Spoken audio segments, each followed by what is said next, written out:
Ya, jadi Bu, saya sudah mengucapkan terima kasih. Karena apa? Ibu memberitahu masalah di dalam internal TNI. Saya tidak tahu untuk kasus ini. Karena saya nggak pernah dilapori.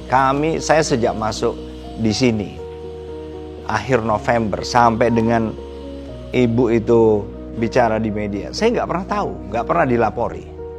Ya itulah kami, masih penuh dengan masalah. Panglima TNI didampingi jajaran tim hukum TNI menerima ibu kandung almarhum Sersan I Marktian Bayu Pratama, prajurit Kopassus yang diduga meninggal akibat tindakan kekerasan oleh seniornya saat bertugas di Timika, Papua. Didampingi kuasa hukum dan tim Lembaga Perlindungan Saksi dan Korban, ibu kandung almarhum Sertu Bayu menceritakan kejanggalan kematian anaknya, serta lambannya penegakan hukum kepada para pelaku.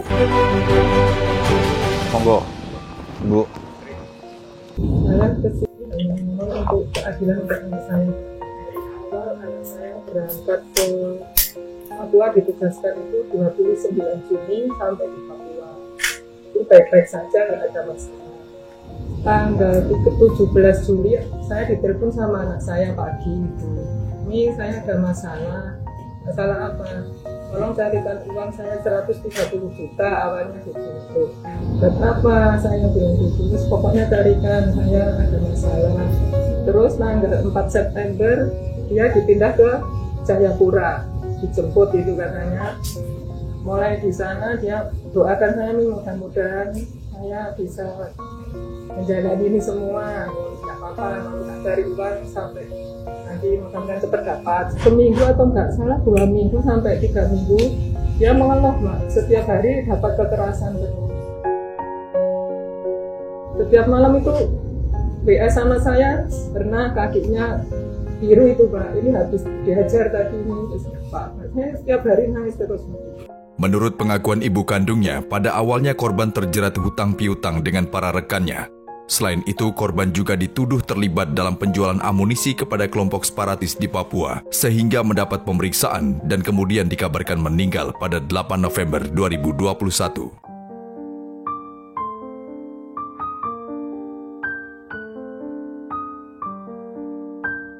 Tanggal 6 November Bayu telepon ke saya.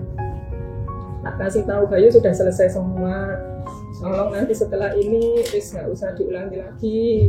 Terus tanggal 8 November saya dikabari meninggal ini, Mas. Saya kan kaget, kan dikabarinya karena anak saya sakit katanya. Tanggal 9-nya jenazah anak saya kan dikirim, Mas, jam 1 siang. Yang perwakilan dari Papua itu Pak Tommy sama ya, mereka yang menjelaskan ke saya kalau anak saya ini tadi malam Bu interogasi terus dihajar sampai lemes itu akhirnya meninggal gitu. Terus itu interogasi atas perintah siapa? Saya bilang gitu. Nggak ada yang merintah kok Bu. Bener Pak, nggak ada perintah, saya bilang gitu. Atau memang disengaja Pak, saya malah bilang gitu Pak. Dan sebelum antara bulan sebelumnya ini kan di sana banyak perwira juga, Pak. Kok semua melakukan pembiaran gitu loh, Pak. Ya, jadi Bu, saya sudah mengucapkan terima kasih. Karena apa? Ibu memberitahu masalah di dalam internal TNI. Saya tidak tahu untuk kasus ini. Karena saya nggak pernah dilapori. Saya sejak masuk di sini, akhir November, sampai dengan ibu itu bicara di media, saya nggak pernah tahu, nggak pernah dilapori. Ya itulah kami, masih penuh dengan masalah. Padahal ini kasus berat Pak ya? Ya justru itu, kalau saya kan memang membedakan mana kasus tindak pidana yang menyebabkan meninggal, itu prioritas bagi saya, apapun masalahnya. Panglima TNI berjanji akan segera menyelesaikan semua permasalahan sesuai mekanisme hukum yang berlaku. Sejak itu saya telusuri dan gak akan lepas dari saya. Karena apa? Karena ternyata berkas yang dilimpahkan oleh penyidik pun juga pasalnya bukan pasal yang menurut saya, bukan pasal yang relevan. Saya ulangi, Bu. Walaupun ini sudah dilimpahkan, saya ulangi. Saya tidak mau. Itulah yang sedang kami lakukan. Dan saya akan kawal secepat-cepatnya. Jadi kami tidak menerima berkas yang sudah diselesaikan oleh penyidik waktu itu, bulan Desember, yang sudah diserahkan kepada Hotmail Jayapura. Saya buka kembali.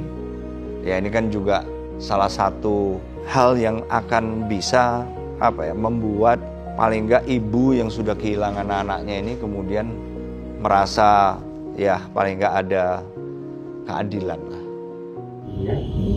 Terima kasih.